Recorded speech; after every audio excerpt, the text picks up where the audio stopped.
The legendary story of how Lamborghini was founded is a fascinating one, rooted in a tale of revenge, pride, and a passion for innovation. Ferruccio Lamborghini, a successful Italian industrialist, had made his fortune by building tractors and air conditioning units.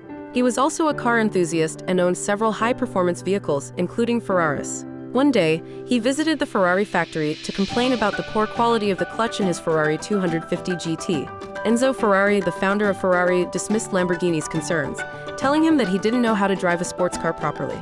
This insult infuriated Lamborghini, who decided to take revenge by creating a better sports car than Ferrari's. Lamborghini's vision was to build a car that combined speed, style, and comfort, with a focus on refinement and reliability. He assembled a team of talented engineers, including Giotto Bizzarini, a former Ferrari engineer, and began working on his new project. In 1963, Automobili Lamborghini was officially founded, and the company's first car, the Lamborghini 350 GTV, was unveiled at the Turin Motor Show. The car's sleek design, V12 engine, and innovative features like independent suspension and disc brakes made it an instant sensation. The rivalry between Lamborghini and Ferrari intensified, with each company pushing the boundaries of performance and design.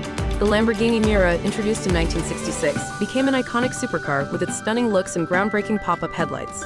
Today, Lamborghini is a legendary brand, synonymous with extreme performance, cutting-edge design, and a rebellious spirit that still honors the founder's original quest for revenge. The story serves as a testament to the power of innovation, determination, and a passion for excellence.